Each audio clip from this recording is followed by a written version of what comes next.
clerk will call the roll. No, Mr. Chairman, I think I'd just like to be recognized. I know Senator Durbin and Senator Whitehouse, who outrank me on this committee, have asked to be recognized as well to speak. I don't want to pick a fight with Mr. Booker either, but I made a motion. Is my motion in order, Mr. Chairman? Yeah, your motion is in Could order. we have a vote, Mr. Chairman? Pretty please. Can I have a vote? Yes, call the roll. Thank you. But we clarify, without a discussion on the second-degree amendment? Don't call the roll yet. Without discussion or debate On the, on the motion? Go ahead, sir. I don't want to jump over the ranking member of the I'll defer. Okay, so I'm reading that Cornyn second degree, and he said a lot of really important things about immigration that are worthy to be discussed. And I'm happy to vote on an immigration bill. I disagree with the death penalty. I will vote my conscience on this. But I want to draw everybody's attention to the first two lines of your second degree. They have nothing to do about immigration. They have nothing to do with the death penalty. I've never seen this before. His first two lines is not to bring up this important issue that should be discussed, debated. Your first two lines are to strike my amendment in its entirety. So what we have right here is hidden behind real issues on immigration is really just trying to not vote on the important points that we brought up about transparency and accountability on the Jeffrey Epstein files. This is not an amendment to my amendment. This is an attempt to strike what I have a whole list of prominent Republicans, elected leaders, who want the same thing I want, which is just to have transparency on this matter. Can we vote I've on heard my some of the second-degree? comments. If I can finish, Mr. Chairman. Go ahead. I have heard public statements by my Senate colleagues on both sides of the aisle. I've heard comments from Republicans on the House side and Democrats on the House side that we want transparency and accountability on a matter of public safety. Senator Cornyn said that Jeffrey Epstein's dead yet, but his victims are not. Senator Cory Booker accused fellow lawmakers of deliberately blocking transparency, while Senator John Cornyn argued that Booker's amendment threatened legislation designed to combat America's opioid crisis. The exchange escalated into accusations of concealing evidence, protecting political interests, and denying justice to victims before ending with a dramatic last-minute compromise. Let's see what happens next. There are women who have horrific stories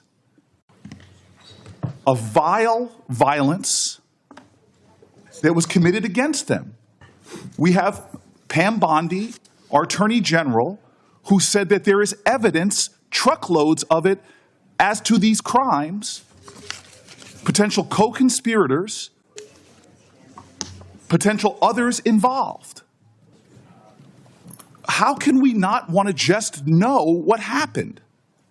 Why are we trying to simply turn away from the highest law enforcement officers in the land, from our FBI director to our Attorney General, who spoke towards crimes committed and others involved in those crimes?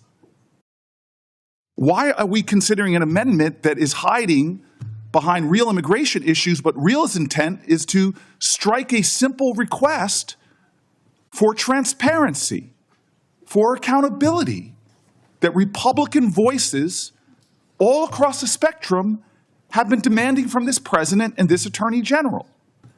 So if Senator Cornyn is going to offer an amendment, I'm going to offer a third degree that simply strikes his first two lines. I'll vote on your immigration stuff that you so strongly stated. There was the importance of this, but you hid the fact that you put here the real intention of your amendment. It has nothing to do with immigration. It says it right here in the first two lines. The real effort was just to not have accountability and transparency. What are you afraid of? Mr. Chairman, may I respond? Yeah, you may respond. I trust the Senate-confirmed Attorney General of the United States to make the proper legal analysis to determine what of the Jeffrey Epstein files can be released. Right. He was confirmed by the United States Senate as Chief Law Enforcement Officer of the United States. I trust her to make the right legal determination. But I would ask my colleague from New Jersey You claim you care about the victims. Do you care about Tammy Nobles? Do you care about Marie Vega, the angel moms who lost their loved ones, their children, to the acts of an illegal alien who never should have been here in the first place? Do you care about them? Can I respond to the senator's question? Sir, I've known you for 14 years. You and I both care about victims of crime. And to suggest otherwise is stunning to me. Senator, if I may I asked- finish, sir, Senator, I I asked allowed you you a to question. finish. I asked you a and I'm question. trying to I didn't answer. make an accusation. Mr. Chairman, I asked you Mr. a Chairman, question. Mr. Chairman. Answer the question. I should have allowed a time to respond to the senator's question. I did not interrupt him, and now he's interrupting me. Please It is proceed. another violation of the decorum of this place. Go ahead, Senator Booker. Senator Cornyn, both you and I have spent our lives. I know your record. I know your history. I know what you've done. I would never, ever question whether you care about the victims of a heinous crime. Mr. Chairman, please help me. You ask me if I care? Absolutely. Thank you. No, I'm not finished yet. Well, thank you for answering the question. Well, I'm going to answer the question in full. You are not sincere. Let me explain. Sir, he has put an amendment in Would you allow trying me, to use the horrific nature would you allow me as sponsor? Don't forget to like, comment, and hit the subscribers button for more political and controversial showdowns.